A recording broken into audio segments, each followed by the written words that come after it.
Welcome back, students. In this video segment, we'll take a look at section 7.1, the definition and properties of the Laplace transform. So let's talk a little bit about the Laplace transform even before we look at its formal definition. The Laplace transform is an object that will help us solve differential equations. It'll give us another way to solve differential equations. What the Laplace transform does is it takes a function of one variable, say f of t, a function of t, and turns it into another function of a different variable, let's say capital F of s. So the Laplace transform, let's do this. Here's an example. Suppose we have a function f of t on one side, on one column, and on the other column we have this other function, capital F of s, which we're going to say is the Laplace transform of small f of t. So capital F of s is, another way to write this is script L for Laplace transform of small f of t. And for example, if you have f of t equals 1, what's the constant function f of t equals 1? The Laplace transform of this function is 1 over s. Seemingly something that doesn't look like there's a relationship between the two things, 1 and 1 over s. If we start with another function, let's say f of t equals t, the Laplace transform of f of t equals t is capital F of s equals 1 over s squared. Pretty strange looking creature, this Laplace transform. Suppose we look at e to the 3t. E to the 3t. The Laplace transform of e to the 3t is 1 over s minus 3. How in the world could that be? The Laplace transform of e to the 3t is 1 over s minus 3. Well, the question of how we get these things, the answers come in the next 5 or 10 minutes. Right now, what I want to impress on you guys is that the Laplace transform takes a function of one variable, and for our purpose, the variable is going to be t, but it can be x or any variable you like except for s, and it turns that function of t into a brand new function, a function of a new variable s. Okay, so now let's get to the Laplace transform, and let's take some time in this section 7.1 to examine the Laplace transform before we dig into how it's used to solve differential equations. Okay, so now on to the definition of the Laplace transform. So here's our definition of the Laplace transform. The Laplace transform. Okay. Let's say we start with a function f of t, and our functions are going to be defined from 0 to infinity. So let's let f of t be defined, or have its domain be defined on the interval from 0 to infinity. Okay, so we start with a function whose domain is from 0 to infinity. The Laplace transform, here's a definition, of small f of t is, here's where it gets weird, folks, the integral from 0 to infinity of e to the negative st times that function f of t, integrate with respect to t. Now just look at that definition for a second. If we were to just evaluate the integral of e to the negative st, where s is held fixed with respect to the integration dt, with respect to t, if we were to hold that constant, that s constant, while we integrated with respect to t, of e to the negative st times f of t, we would get if we took the antiderivative, if we found the antiderivative of that, we would find another function of s and t. If we integrate as t goes from 0 to infinity, the variable t disappears from that. Remember, when you integrate with respect to a variable, a definite integral, the definite integral of a function with respect to t is just a constant. Is a constant. So s is held fixed. So that s, that's the constant that, if you will, that results from this integration from 0 to infinity. If that didn't make sense, that's okay. Let's take a look at a specific example. So, for example, let's find the Laplace transform. Let's make this a multiple part example. Find the Laplace transform, let's say, of each function. So I can make this a multiple part example. So the first part is going to be the Laplace transform of f of t equals 1. Okay, so I want the Laplace transform of 1. Well, back to the definition of a Laplace transform. This is something you want to definitely memorize, the definition of a Laplace transform. The definition of a Laplace transform of f of t is the integral from 0 to infinity of e to the negative st times whatever that function is, f of t, put into the integral, integrate with respect to t. Okay, so let's back to our problem. So the integral, or the Laplace transform of 1, is the integral from 0 to infinity of e to the negative st times 1 dt. Okay. Now notice that the Laplace transform is an improper integral, and the way we evaluate improper integrals of this type is to replace the upper limit of integration with a constant.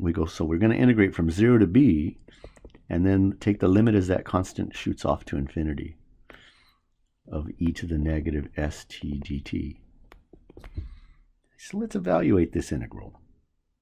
Well, let's see what we mean by an integral of e to the negative st with respect to t. It seems like there are too many variables in there. Remember, when you're integrating with respect to t, the only thing that's variable is that t.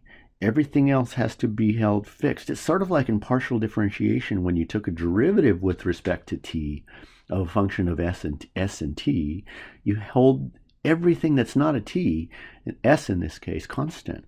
Okay, so off to the side here, let's take a look at what we mean by that. So off to the side, well, really down below, what's the integral of e to the negative 4t with respect to t? Well, that's negative 1/4 e to the negative 4t plus a constant. So what's the integral of e to the constant t dt? It's 1 over the constant. E to the, let me clean it up a little bit. It's 1 over, very little bit. It's 1 over the constant, e to the constant kt plus c. So what's the integral of e to the negative st with respect to t? The constant is negative s, so it's negative 1 over s, 1 over negative s, or negative 1 over s, e to the negative st plus a constant. Okay, so let's go back to our problem. The problem is to evaluate the limit as b goes to infinity of e to the negative s from 0 to b, integral of e to the negative st dt. So let's continue with our Laplace transform. So the Laplace transform of 1 is the limit as b approaches infinity of e to the integral of e to the negative st dt from 0 to b. We have our antiderivative then from our side work above as the integral of e to the negative st as negative 1 over s e to the negative st, and from 0, take that from 0 to b. So what's equaling 0 and what's equaling b? It's t. S is held fixed in this process. So this is the limit as b goes to infinity, as b, the upper limit, goes to infinity of, I'm going to use the fundamental theorem now. I'm evaluating the antiderivative at the upper limit, negative 1 over s, e to the negative s b, minus the antiderivative, so plus, because there's already a minus in the antiderivative, 1 over s e to the 0. Then we let b go off to infinity. Now it looks like a complicated limit. It's really not. The only thing that's approaching infinity is b. So the only thing that's going to contribute to this, or the only thing we have to focus on in evaluating this limit is the e to the negative sb part. Well, this looks like exponential decay, e to the negative sb as b goes to infinity. So it looks like it should approach 0, but we have to be kind of careful here. Because if that s is a negative number, then negative s, or the opposite of s, is a positive number, and this e to the negative sb would go to infinity. So in order to get this limit to exist, in order to get e to the negative sb to approach 0, we're going to need to have s be a positive constant. A positive constant. So if if s is a positive constant, negative s is a negative constant, so the e to the negative sb will approach 0. And that will get us our Laplace transform.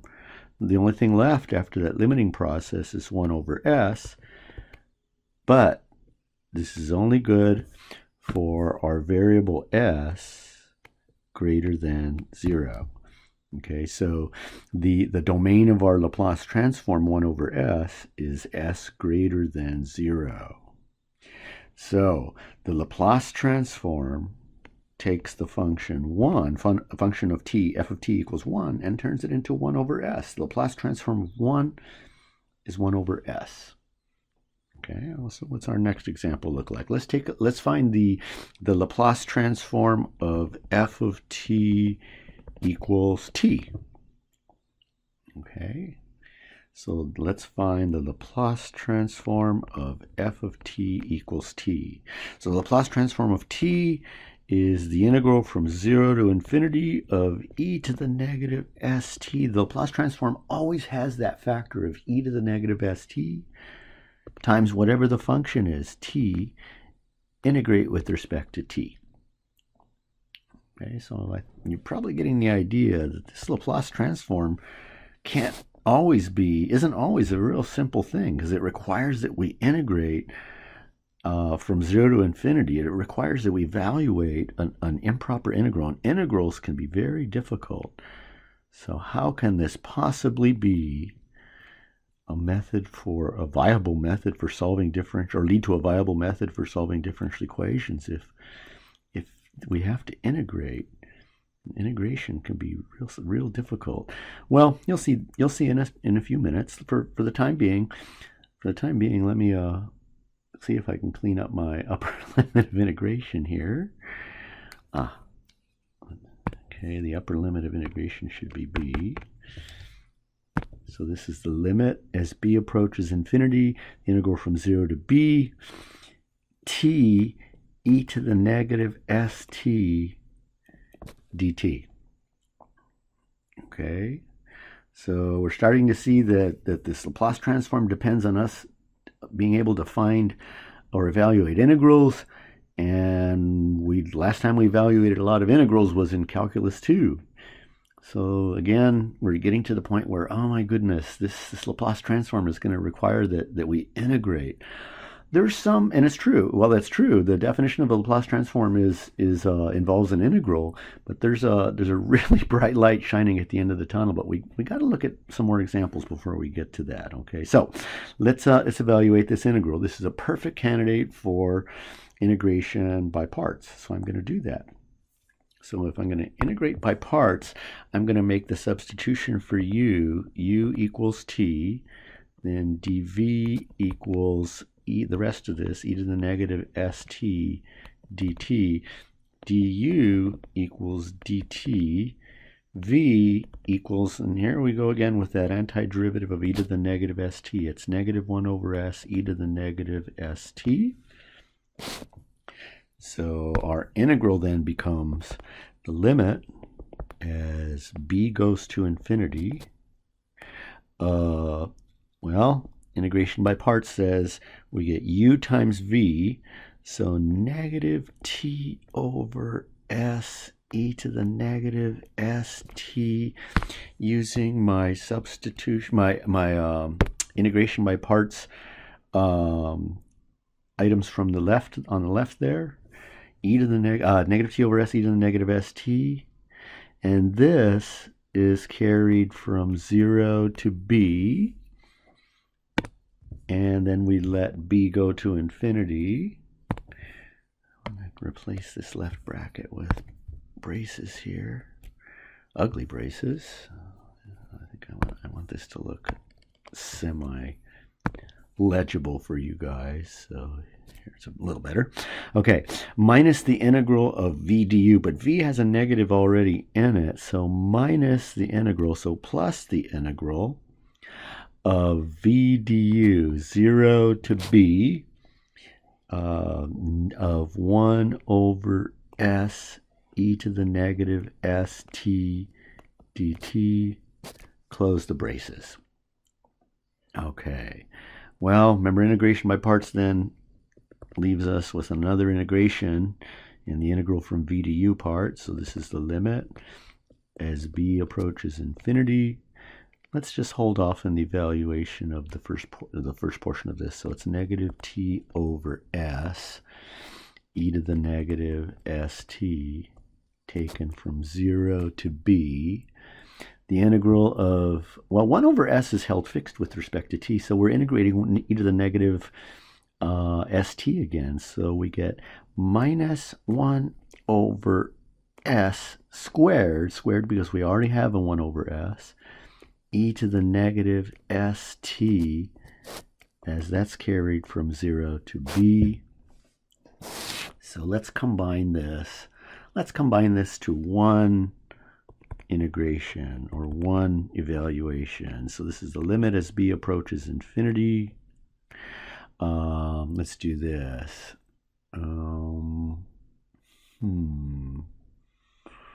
Let's see.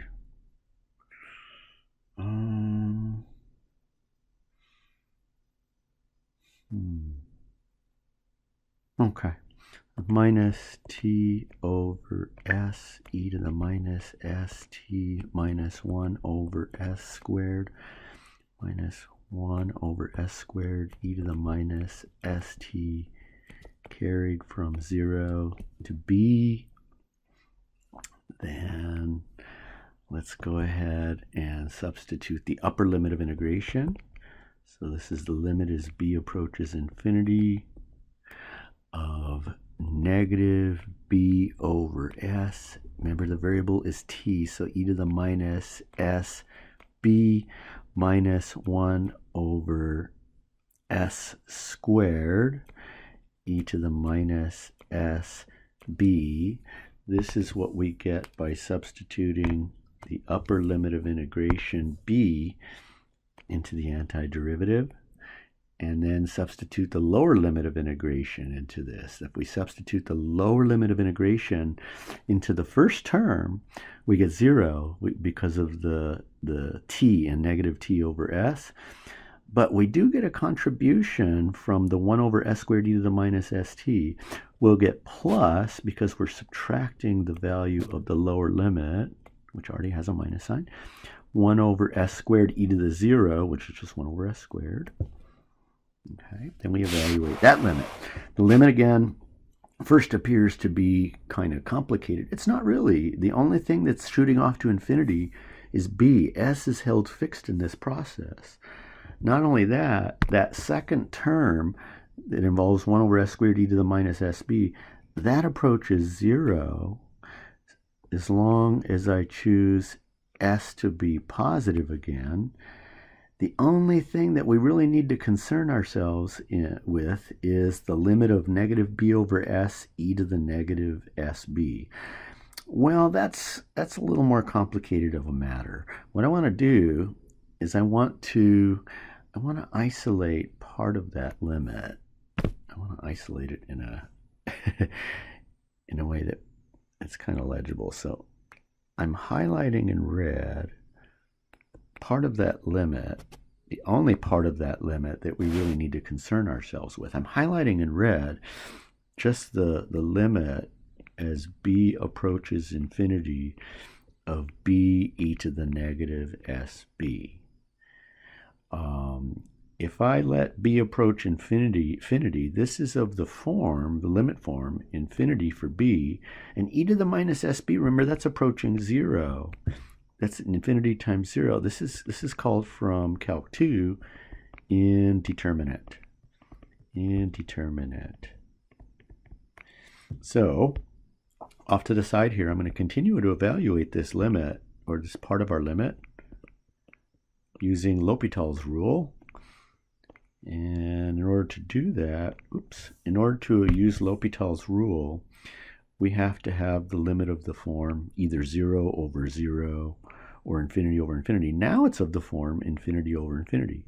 B is approaching infinity, and e to the positive sb approaches infinity. So we can apply L'Hopital's rule to this portion, just to this portion of the limit. So this is the limit as b approaches infinity. The derivative of b with respect to b is 1. The derivative of e to the sb with respect to b, remember for L'Hopital's rule, you take the derivative with respect to the variable that's approaching infinity. The derivative of e to the negative, or e to the sb with respect to b is s e to the sb, and that denominator approaches infinity. So 1 over infinity, we assign the value of 0. So that tells us, we go back to our limit, and that tells us that the first part of our limit also approaches 0. The bottom line in this Laplace transform is that Laplace transform is 1 over s squared. The only thing left is 1 over s squared. So what does that tell you? It tells us the Laplace transform of t, a function of t, is the function of s 1 over s squared. For s only positive, for s greater than 0. So far we have 2 Laplace transforms. Both of them required a lot of work. We have the Laplace transform of 1 is 1 over s, and we have the Laplace transform of t is 1 over s squared. That light at the end of the tunnel, it would really be welcome right now, is how can we get these Laplace transforms more simply? Well, right now you have to just take my word for it. There is a nice shiny light at the end of the tunnel that will allow us some quick access to Laplace transforms. Okay, so for right now though, let's look at evaluating Laplace transforms by hand. There's another hint to the light at the end of the tunnel when I say by hand. Well, how else can we do them? By foot? Well, not quite. So let's take the Laplace transform of our next function, e to the 3t. The Laplace transform of any function involves the integral from 0 to infinity of, it's always e to the negative st times your function, in this case e to the 3t dt.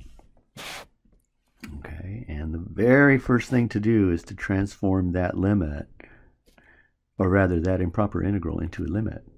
So this is the limit as b approaches infinity of the integral from 0 to b of e to the negative st times e to the 3t dt.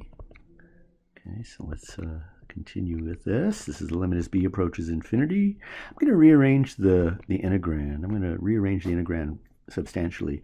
I'm going to combine to one exponential. So it's e to the negative st plus 3t in the exponent, or e to the, I'm going to do a real fancy manipulation here, e to the negative s minus 3t dt.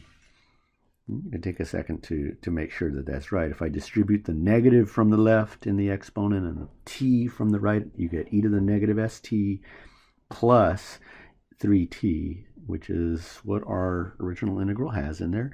So let's evaluate this this limit, this integral.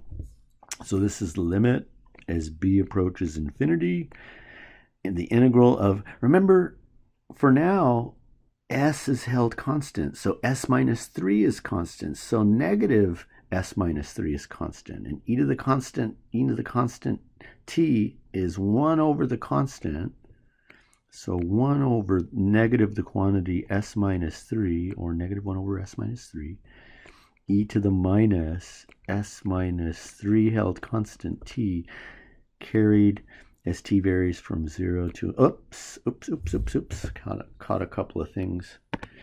It's 0 to b. I do that, and I've done that consistently for a while in my career. Once we turn it to a limit, the upper limit of integration becomes the variable of the limit. So, okay, so let's continue this to evaluate this limit. This is the limit as b approaches infinity. Substitute the upper limit of integration, so we get negative 1 over s minus 3 e to the negative s minus 3b minus at the lower limit, but the antiderivative already has a minus, so plus. Now if t equals 0, the only thing I'm left with is 1 over s minus 3. Okay, now let's take a look at the first term. Let's take a look at evaluating the limit of negative 1 over s minus 3 e to the negative quantity s minus 3 times b. Well, look at the exponent. S minus 3, if s minus 3 is positive, then e to the negative s minus 3 would be e to a negative number. So e to the negative s minus 3 times b would approach 0 as exponential decay if s minus 3 is positive. So this limit will be 0 for s minus 3 positive. Okay, what that will leave us with is 1 over s minus 3 for s minus 3 positive or for s greater than 3. So the Laplace transform of e to the 3t is 1 over s minus 3. These are the first 3 Laplace transforms I started the lecture with before even introducing you to the definition of the Laplace transform. So this is how they come about. So how about that light at the end of the tunnel that says that we have earlier I called it a viable start to a method of solving differential equations. This finding the Laplace transforms can be very difficult. Here's the light. The light at the end of the tunnel is that we almost never evaluate or find Laplace transforms using the definition. Instead, we have a list, and that list in practice is enormous. It's huge. We have a list of Laplace transforms for functions. Our list won't be so huge. We have a short list, and the trade-off for us almost never having to evaluate another integral to find a Laplace transform is that we memorize a short list of Laplace transforms. Okay? So here's a short list of Laplace transforms. Laplace transforms. Our short list should include the first 3 that we found, and that short list does. So let's make a small chart, f of t, and on one side, and the Laplace transform of f of t, which we're going to call capital F of s. Well, let's do this. Let's make a short list. Okay. Well, Laplace transform of 1 is 1 over s for s greater than 0. I'm going to leave off the domain of the Laplace transform just going to write out what the formula is without the domain.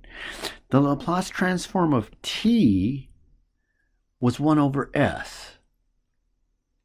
The Laplace transform of t was 1 over s. The Laplace transform of t to the n is n factorial over s to the n plus 1. So check it out. The Laplace transform of t to the 1 then should be 1 factorial over s to the 1 plus 1. That's 1 over s squared. So this formula, the second formula we have here for the Laplace transform of t to the n, takes care of any whole number power of t, including t to the 0, which is t to the 0 is 1. So the Laplace transform, the second formula takes care of the first formula. The Laplace transform of t to the 0 is 0 factorial over s to the 0 plus 1. 0 factorial is 1, if you remember from Calc 2. This is 1 over s. So the second factorial, actually, or the second formula takes care of the first formula. It's common to just remember it separately, though, the Laplace transform of 1. The Laplace transform of e to the 3t, remember above, was 1 over s minus 3. 1 over s minus 3. The Laplace transform of e to the at is 1 over s minus a. We memorize these Laplace transforms. They happen so often when we deal with differential equations in our next sections coming up. And right now, that should be pretty clear. Powers of the variable, exponential functions. What other kinds of functions occur commonly with differential equations? Think back to 4.2, sines and cosines. So we should probably have a formula for the cosine, the Laplace transform of the cosine of bt. We do. It turns out that that's equal to s over s squared plus b squared. Well, how about some sines? How about some sines? The Laplace transform of the sine of bt is b over s squared plus b squared. Okay.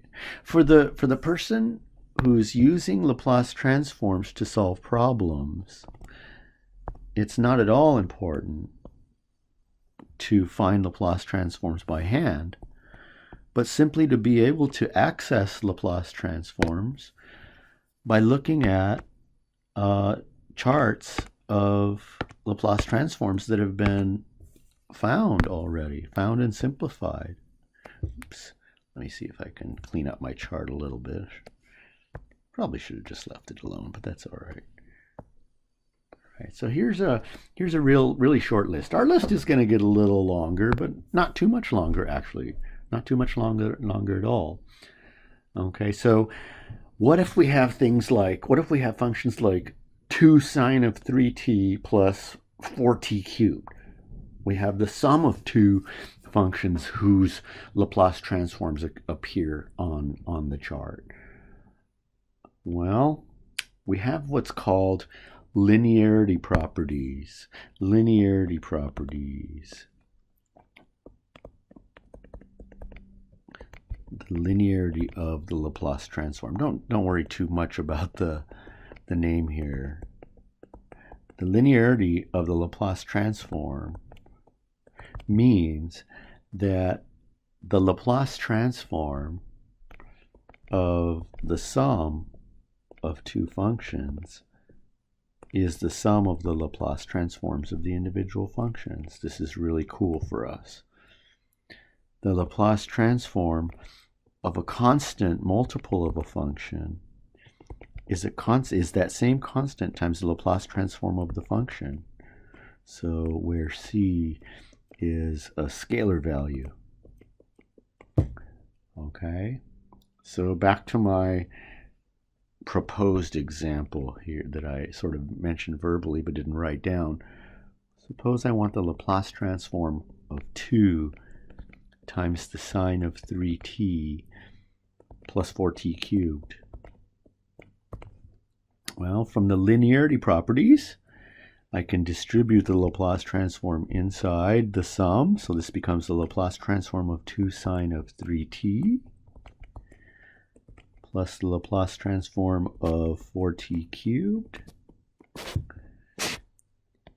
And then this, from the second linearity property, I can factor constants. Only constants can be factored out.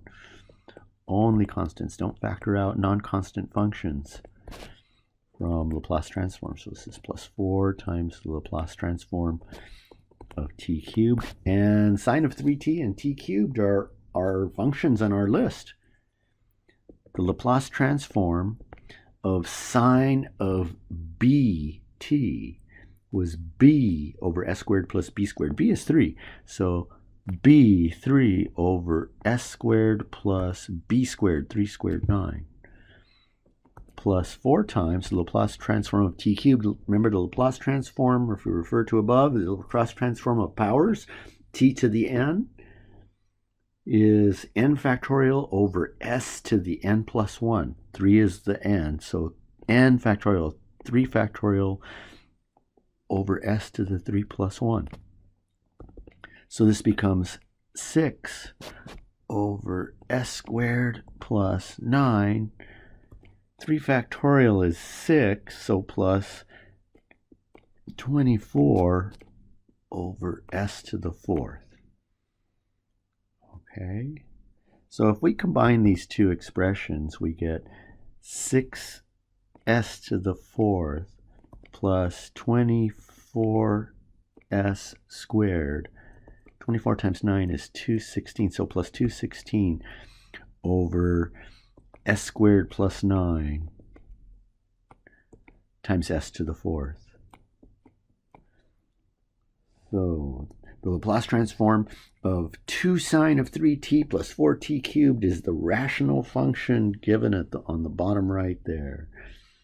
Okay, and that's an interesting thing to note, that so far all of our Laplace transforms take powers of t, sines and cosines and exponentials, and they turn them into rational functions. All the sines and cosines disappear. Does that mean that Laplace transforms don't end up having sines and cosines in them? No, some do. Some have exponential functions, some have sine and cosines in the result. But it is true that the Laplace transforms of sines, cosines, exponentials, and powers of t's are really popular forcing functions in differential equations. Those are turned into rational functions. Okay, so finding Laplace transforms in practice involves formulas. So we're going to look at some more formulas.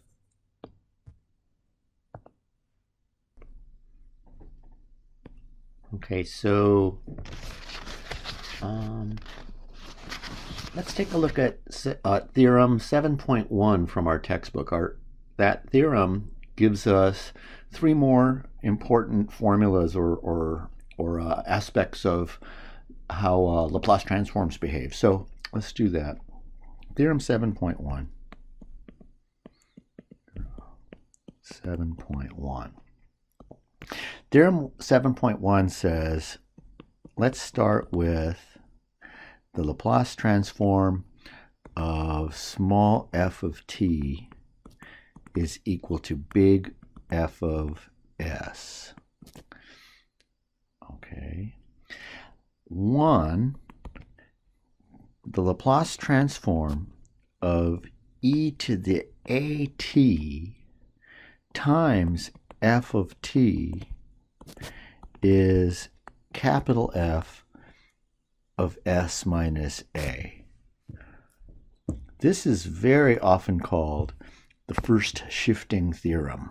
First shifting theorem. And I'll explain where that name came from. I'll explain that name when we get to our first example after the theorem. So for right now, let's just get the theorems out there. So number 2, the Laplace transform of the integral from 0 to t of f of, and this variable here is not a t. This is the Greek letter tau. Very often in physics we use tau for torque. This doesn't mean torque in this case, it's just the variable of integration. The integral from 0 to t of that same the same function small f of t, but now tau is a variable. Integral of that function from 0 to t, the Laplace transform of that is 1 over s times capital S f of s. Now remember, capital F of s is the Laplace transform of small f. Okay, so what this second formula is saying is that the Laplace transform of the integral of small f is 1 over s times just the Laplace transform of small f without integration. If this doesn't make sense, we'll get some examples to explain what's going on a little better. 3, the Laplace transform of t times small f of t is equal to the opposite or negative of the derivative of capital F of s. Remember, capital F of s is the Laplace transform of small f.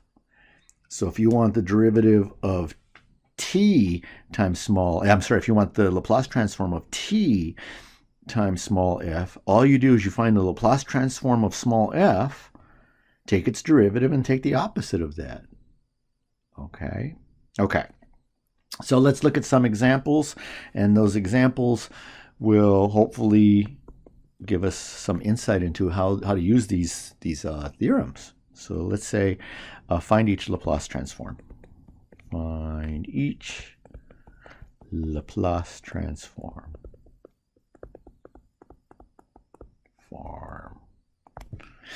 And our first Laplace transform is the Laplace transform of e to the 2t cosine of 3t. Okay, now in order to do this, what we're going to do is we're going to use the first shifting theorem that I have identified in part 1 of theorem 7.1. The first shifting theorem tells us how to evaluate e to the at times some the Laplace transform of e to the at times some function. Well, that's equal to f of s minus a, where a is 2 in this case. Well, capital F is the Laplace transform of small f of t. So this, in practical terms, means this is the Laplace transform of cosine of 3t, and then that evaluated at s minus 3.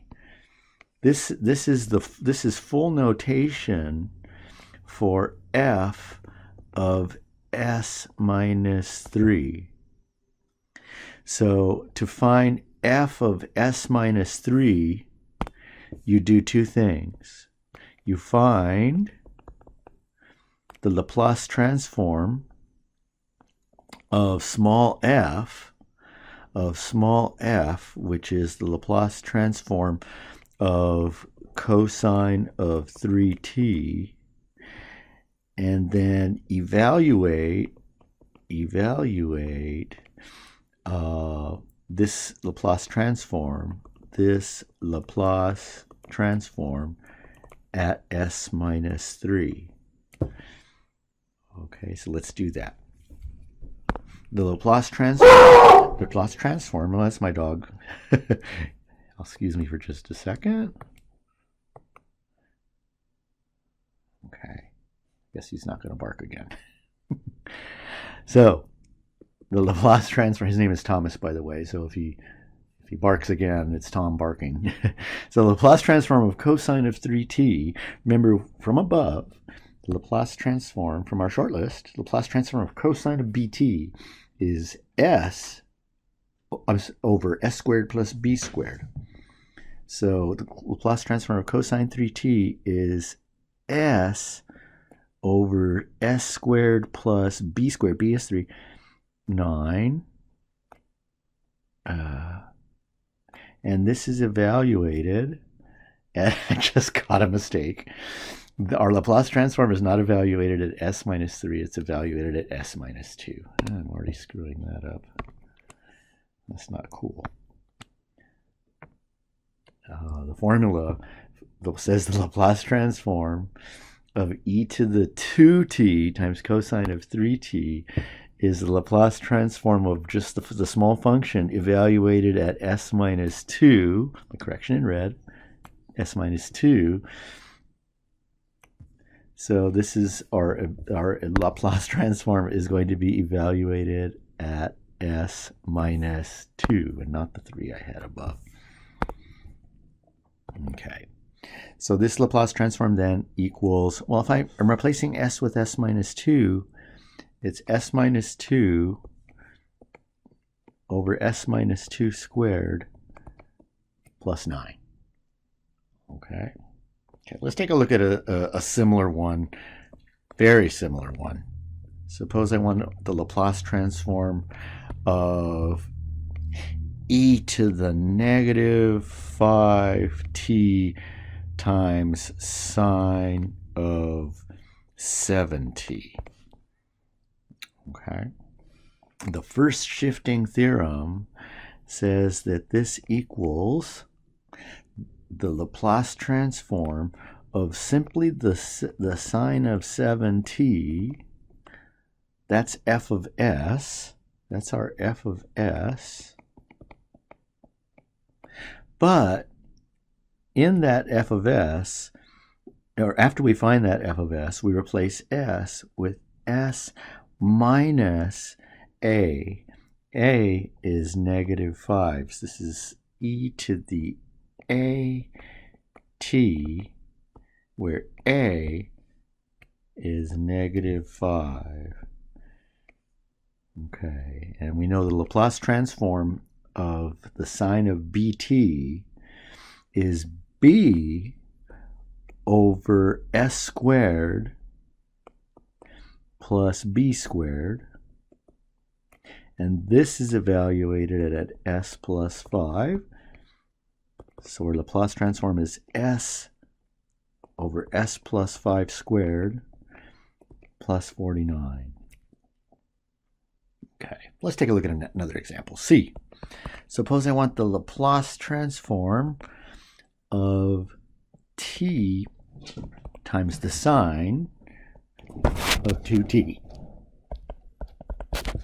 Okay, so now to do this, I'm going to use our third formula in section 7.1. Our third formula says, this is from part 3, or number 3 in the formula, the Laplace transform of t times f of t is minus f prime of s. So what that means is it's minus f prime means the derivative with respect to s of f of capital F of s, which is just the Laplace transform of small f of t. Look at that again. I've rewritten the formula without the capital F.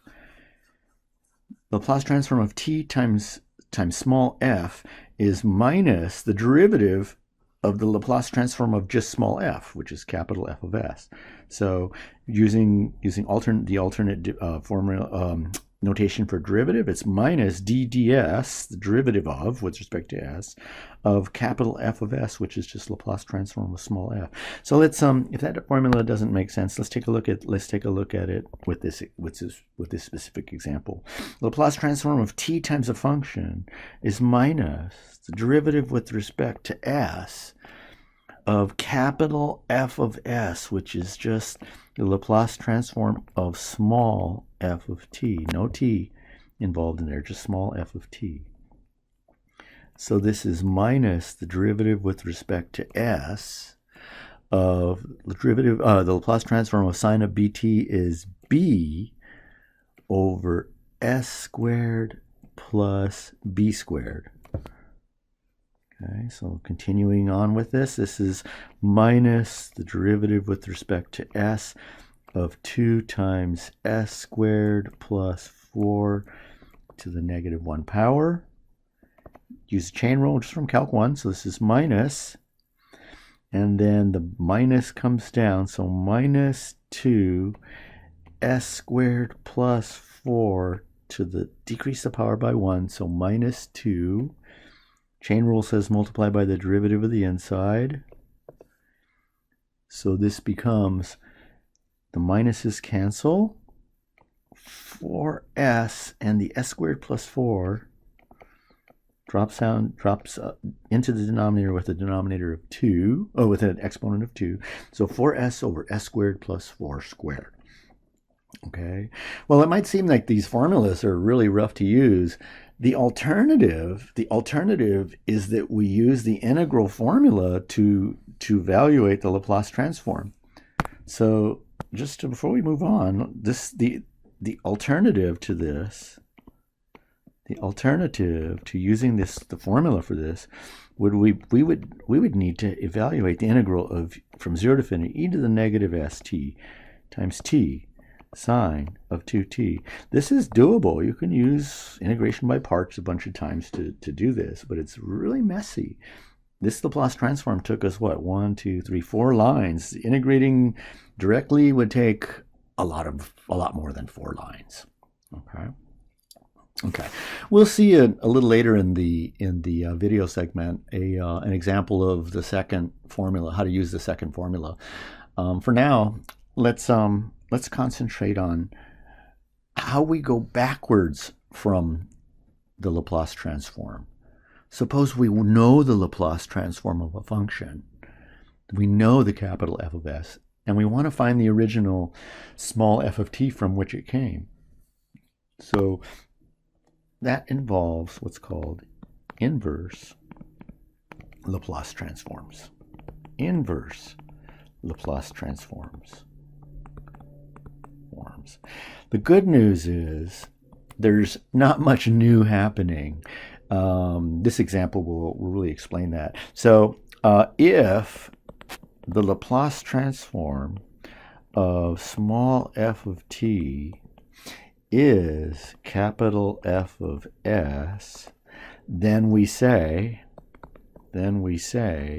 that the inverse Laplace transform of capital F of s is small f of t. Okay? So for example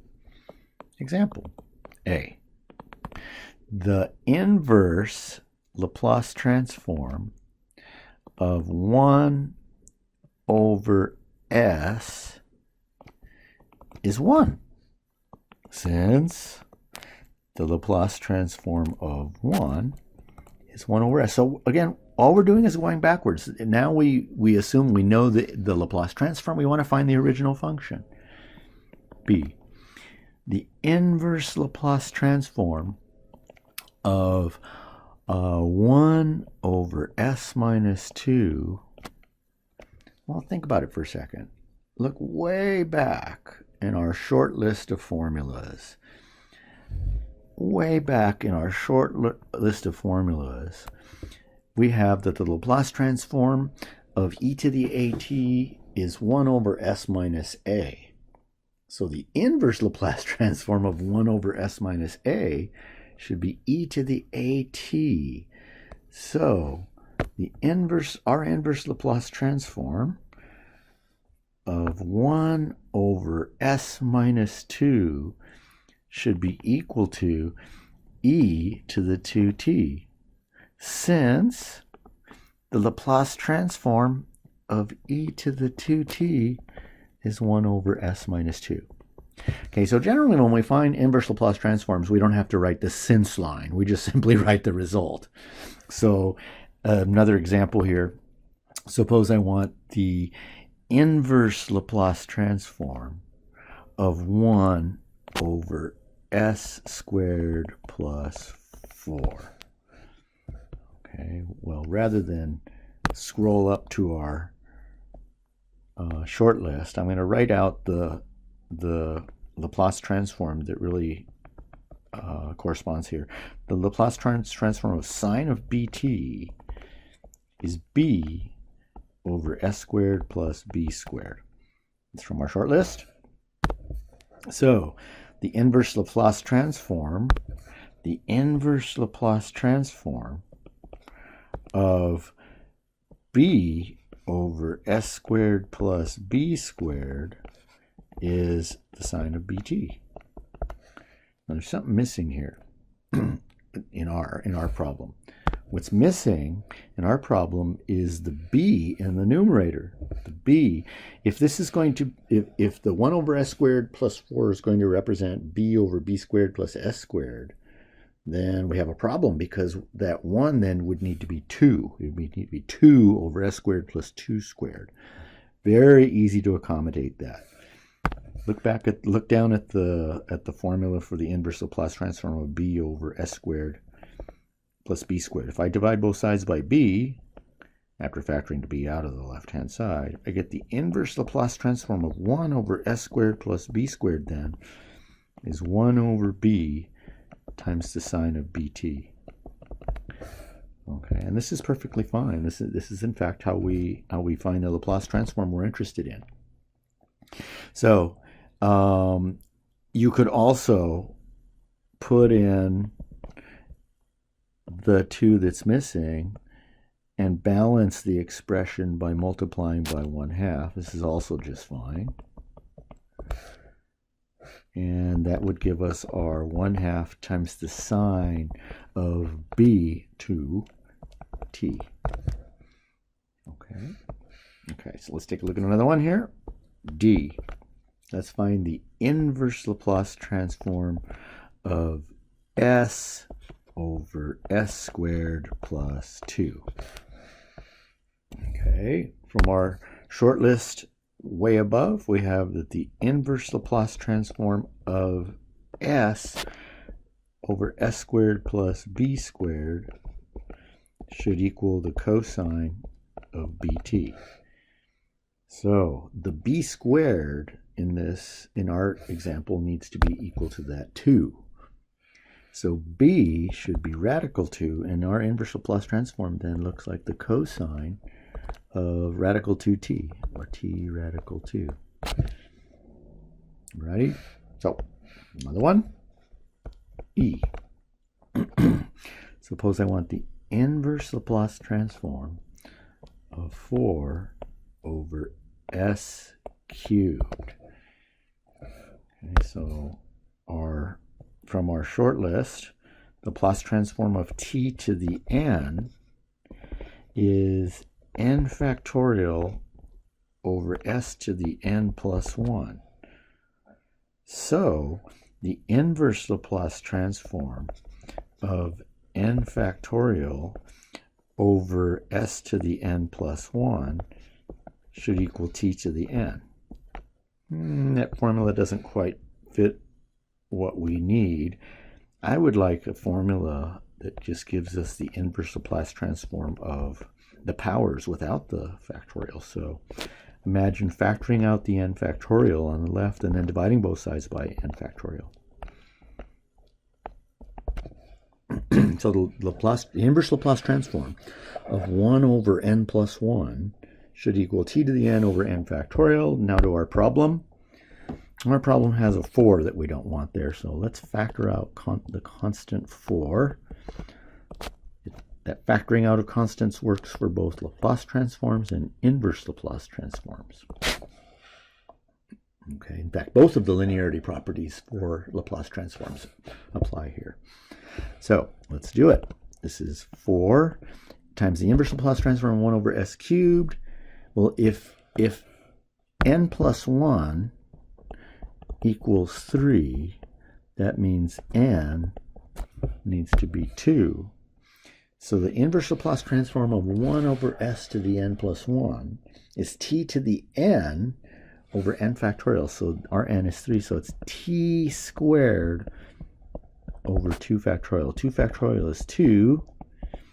So our original function, small f of t, is 2t squared. 2t squared. Okay. So for the remainder of our lecture, I want to look at more examples. We're headed for using the Laplace transform to solve differential equations. We still have some tools to develop to do that. But the main idea at the end of the process of using Laplace transforms to solve differential equations is going to be to ultimately to find the inverse Laplace transform of some expression. So let's continue with more examples. And our examples are going to be the same. The directions are the same. We want to find small f of t if the Laplace transform capital F of s is given. We want to find the inverse Laplace transforms. So find small f of t if part A, capital F of s, if our Laplace transform is 2s plus 1 over s squared plus 16. 2s plus 1 over s squared plus 16. Okay. Well, if we examine our short list, we note that we don't have a form that has 2s plus 1, or if you will, as plus b over s squared plus c squared or whatever. We don't have a form that exactly fits this.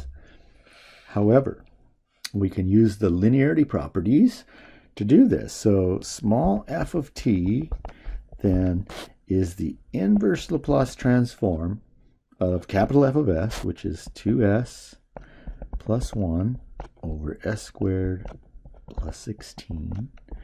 I'm going to split this into the inverse Laplace so sum of the inverse Laplace transforms of two functions of s. So let's split this up into the inverse Laplace transform of 2s over s squared plus 16 plus the inverse Laplace transform of 1 over s squared plus 16. Okay.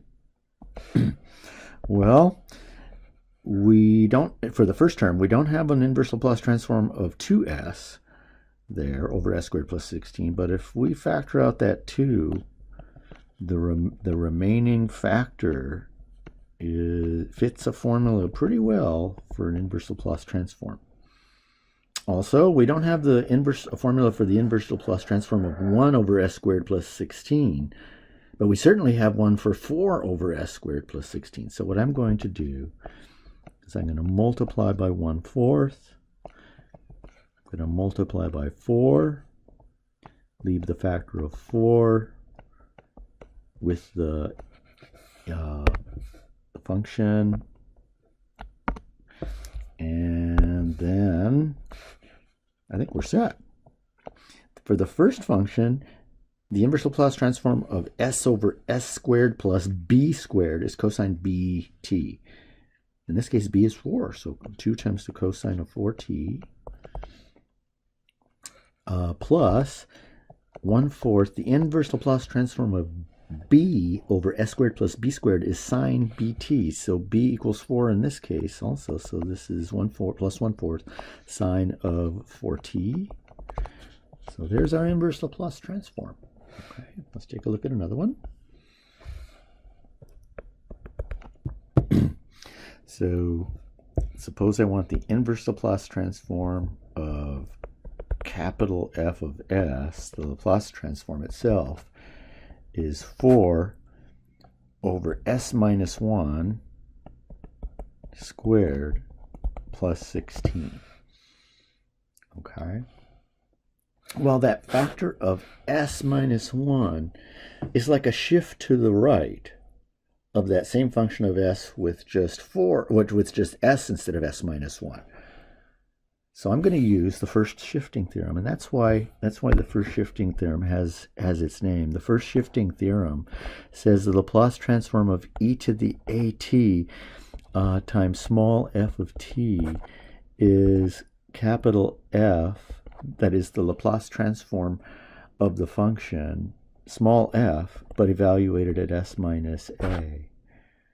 In other words, again, it's the Laplace transform, the inverse Laplace transform of small, that's not correct. The inverse Laplace transform of capital F of S,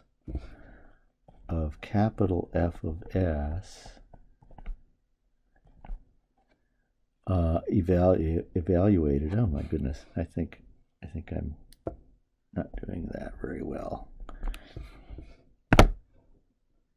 Then rather than edit out that, let's see if my surface will allow me to erase this. It's not going to let me get rid of this. Okay. Second here. Sorry about the noise. Okay. So I won't get fancy here. All right. Let's just do this. Okay, I'm having technical difficulties here, folks. So what I will, there it is. All right. So the first is, oh my goodness. So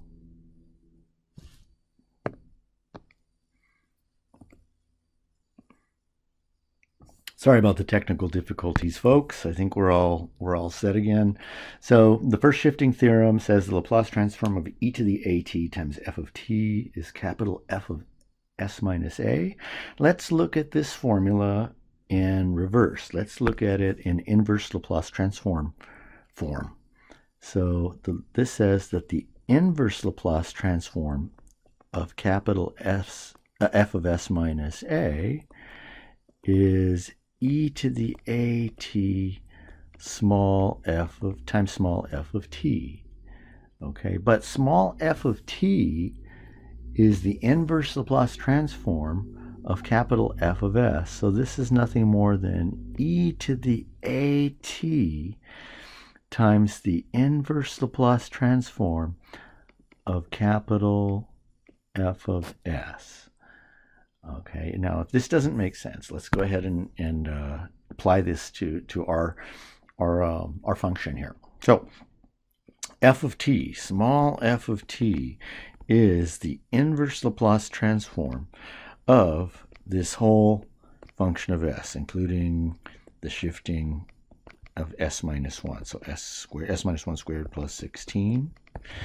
Now look at the reverse form of the first shifting theorem.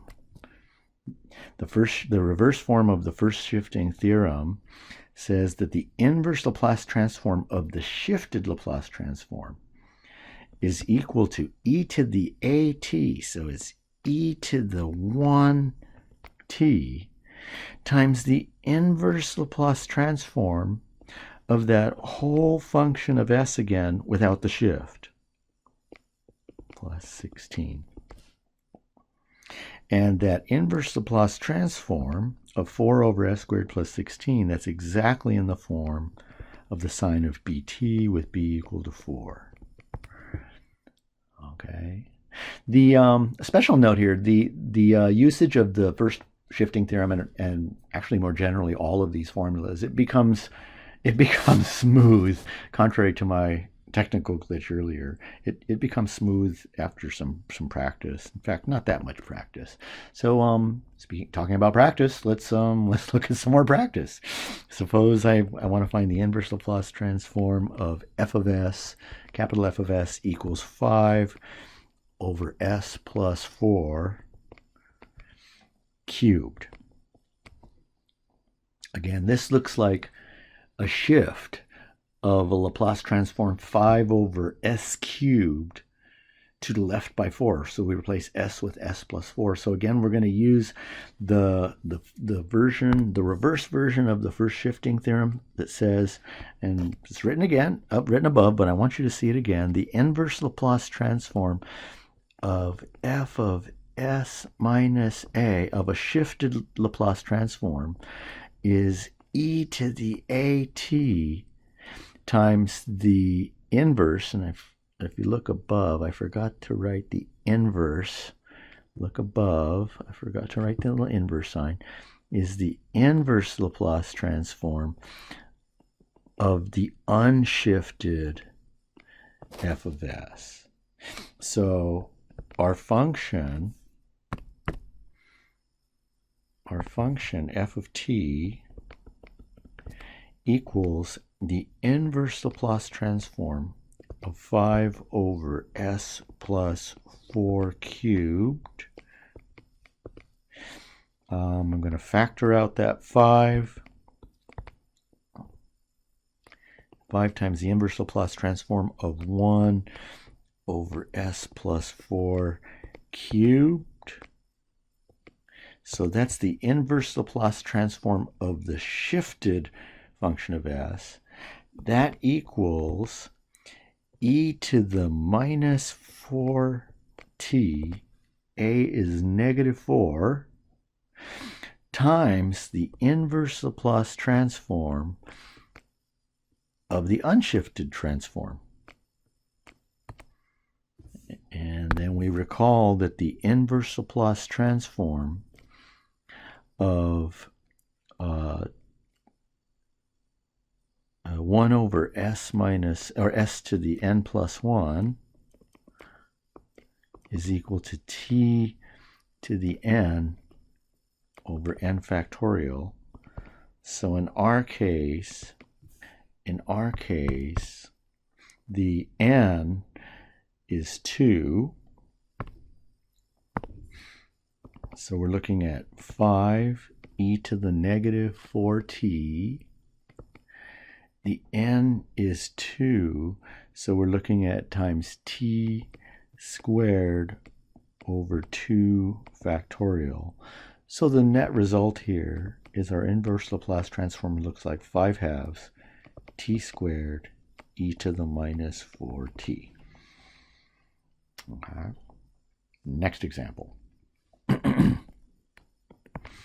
For the remainder of our lecture, we're going to look at three more parts of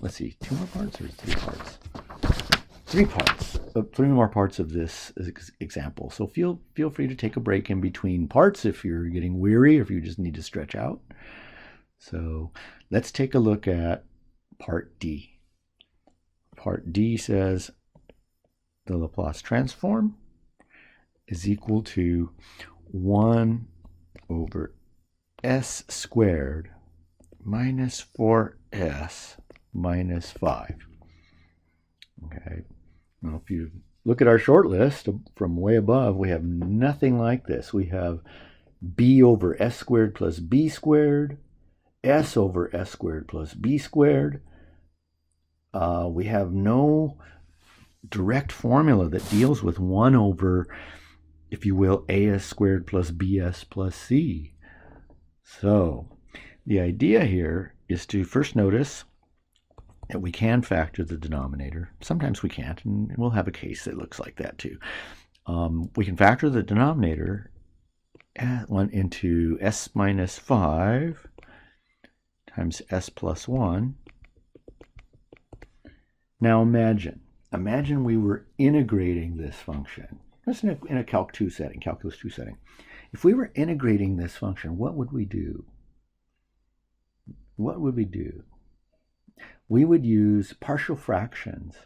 We would try to get a fraction that had s minus 5 in the denominator and a separate fraction that had s plus 1 in the denominator. If we had that here, if we were able to use partial fractions here, then we would have a fraction with s minus 5 in it and another fraction with s plus 1 in it. And those two forms perfectly fit the formula for the Laplace transform of e to the at. The Laplace transform of e to the at, if you'll recall, is 1 over s minus a. So if I could split this this rational function into the sum of these two simpler rational functions, the inverse Laplace transform would simply be some constant times e to the 5t plus some other constant times e to the minus t. So let's actually find those constants a and b. So we're using the method of partial fractions here to rewrite our rational expression just as if we were to be integrating. So I'm going to multiply both sides of our last equation here by s minus 5 times s plus 1, and then look for the constants a and b. So 1 equals a times s plus 1 plus b times s minus 5. Well, when I teach Calc 2, I teach the method that says let s go through different values until we found very specially chosen values until we've found the constants a and b. So specifically, let's let s equal -1. If we let s equal -1, we get 1 equals b times -6. That says that b should equal -1/6. So let's do the same thing to get the constant a. Let's let s equal 5. If we let s equal 5 on both sides, we get 1 equals a times 6, which tells us that a equals 1/6. So let's continue with our problem. Our function then, f of t, is the inverse Laplace transform of our original 1 over s squared minus 4s minus 5, but that equals the inverse Laplace transform of, by our partial fractions decomposition, 1/6 a over s minus 5 plus, or so minus 1/6 over s plus 1. And those individual Laplace transforms, the individual Laplace transforms of each term are very simple. This becomes 1/6 times the inverse Laplace transform of 1 over s minus 5, using the linearity properties for both Laplace transforms and inverse Laplace transforms. And this tells us that the result should be 1/6 times e to the 5t minus 1/6 times e to the minus 1t. So e to the minus t. Okay, and that gives us our Laplace transform. Okay, next example. Our next example is going to be the inverse Laplace transform of a function that's very similar to the one we just did. The only thing I'm going to change in the denominator is I'm going to have plus 5 instead of minus 5. So this is example E.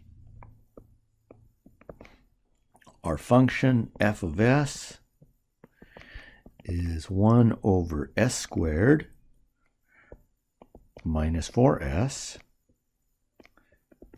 plus 5 plus 5. Okay.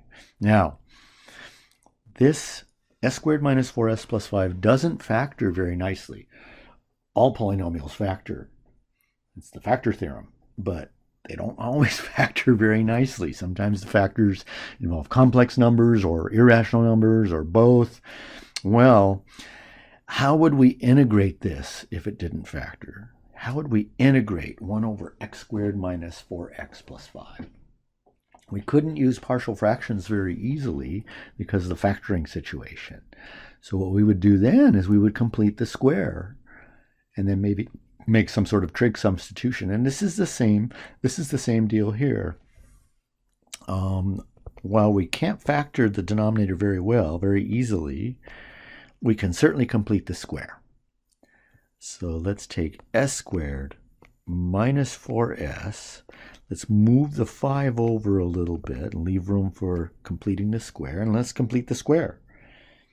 To complete the square, we take half of the coefficient of the s term. Half of -4 is -2.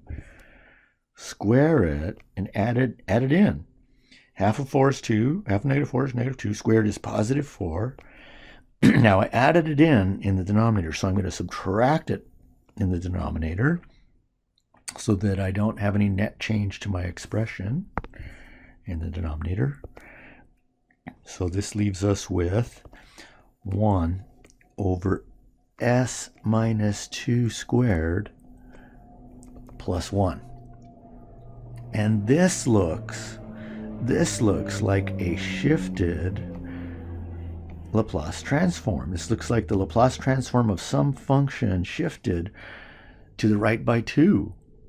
Okay, and recall the first shifting theorem that says that the Laplace transform of f of s minus a is e to the at times the inverse Laplace transform of the unshifted f of s. Okay, I'll rewrite this here next to our problem. So, as soon as I can get rid of some stuff in my screen. So, remember that the inverse Laplace transform of the shifted Laplace transform is equal to e to the at times the inverse Laplace transform of the unshifted f of s. Okay, so we're applying that now to our function. So we're shifting to the right by 2. So this is e to the 2t times the inverse Laplace transform of the unshifted f of s, capital F of s. And this is we're taking the inverse Laplace transform of something of the form b squared over s squared plus b squared. And that gives us the sine of bt. So it's e to the 2t times the sine of 1t. B is 1. And that's our inverse Laplace transform. Okay. So let's take a look at our last example. We're going to do our last example 2 different ways, however. So I kind of fibbed a little when I said that this was going to be our last example. It kind of is and it kind of isn't. Or it is the last example. It's part F, but we're going to do part F 2 different ways. Okay. So f of s is 1 over s times s plus 2. The first way I'm going to do this is the exact same way I did the previous problem. I'm going to use partial fractions. Or not the previous problem. I think 2 parts ago. So I believe in part D, I really believe it because I'm looking at it, in part D, we used partial fractions. So we're going to do that here. So let's take 1 over s times s plus 2 and write the partial fractions decomposition. A over s plus b over s plus 2. Multiply both sides by s times s plus 2. So we get 1 equals a times s plus 2 plus b times s. Let s go through different simple values till we pick off all the constants. If we let s equal -2, on both sides we'll get 1 equals -2b, which tells me that b equals -1/2. Now let's let s equal 0. If we let s equal 0, we get 1 equals 2a, which tells us a has to equal 1/2. So that tells us that f of s, our original 1 over s times s plus 2 is a 1/2 over s plus b, so minus 1/2 over s plus 2. So small f of t is the inverse Laplace transform of 1/2 over s minus 1/2 over s minus s plus 2 Linearity properties allow us to distribute the inverse Laplace transform and then factor out the common factors. So inverse 1/2 times the inverse Laplace transform of 1 over s minus 1/2 times the inverse Laplace transform of 1 over s plus 2. And it's essentially over. The inverse Laplace transform of 1 over s is 1. Remember, the Laplace transform of 1 is 1 over s, so the inverse Laplace transform of 1 over s is 1, minus 1/2. The inverse Laplace transform of 1 over s minus a is e to the as. So a is -2. So it looks like our function is 1/2 minus 1/2 e to the minus 2t. This would be fine. In fact, this is likely the way that you would choose. Just statistically, my students tend to choose this over the last way I'm going to show you. But there's one formula we haven't used yet, and I want to illustrate this example with that formula. One of our formulas from section 7.1, Theorem 7.1, said that the Laplace transform of the integral from 0 to t of small f of f, but evaluated at tau, integrate with respect to tau, is 1 over s times the Laplace transform of just the small the small f of t, which is f of s. Okay, so let's read this backwards. Let's read this backwards. This says backwards that the inverse Laplace transform of 1 over s times f of s is the integral from 0 to t of our original function small f of tau with respect to tau. But for emphasis, what is that small f? Small f is the inverse Laplace transform of capital F of s that's way over on the left-hand side. Then evaluate that at t equals tau and then integrate with respect to tau. This is what in longer notation this formula is telling us. Let's use this formula to redo our last example. Our last example was to find the inverse Laplace transform. The inverse Laplace transform of 1 over s times s plus 2. Now, how does that fit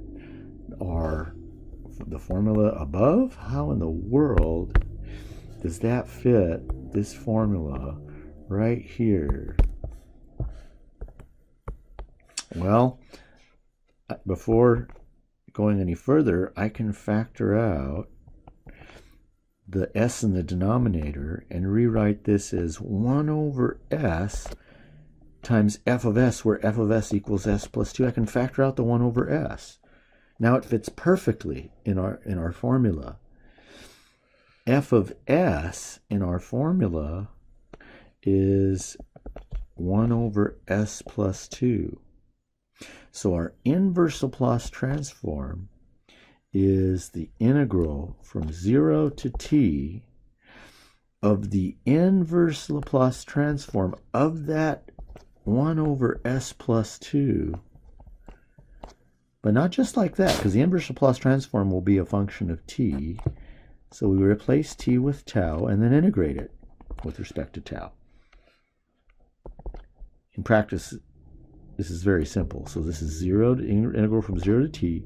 The inverse Laplace transform of 1 over s plus 2 is e to the minus 2t. Now evaluate that at tau. So e to the minus 2 tau with respect to tau. Simple integral. The integral of e to the minus 2 tau is 1 over -2, or -1 over 2 e to the minus 2 tau. And that's taken as tau ranges from 0 to t. Substituting t, we get -1/2 e to the minus 2t minus the value at the lower limit, so plus 1/2 e to the 0 is 1. And that's exactly the inverse Laplace transform we had before. Before I had the 1/2 first, There it is. Exactly as we did before.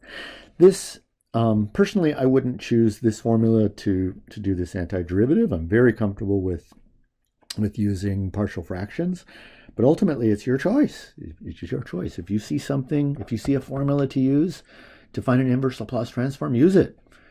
We will be using formulas to find Laplace transforms and inverse Laplace transforms. We won't be using, for the most part, the integral definition of the Laplace transform. And this ends section 7.1, and I'm looking forward to talking with you all again soon.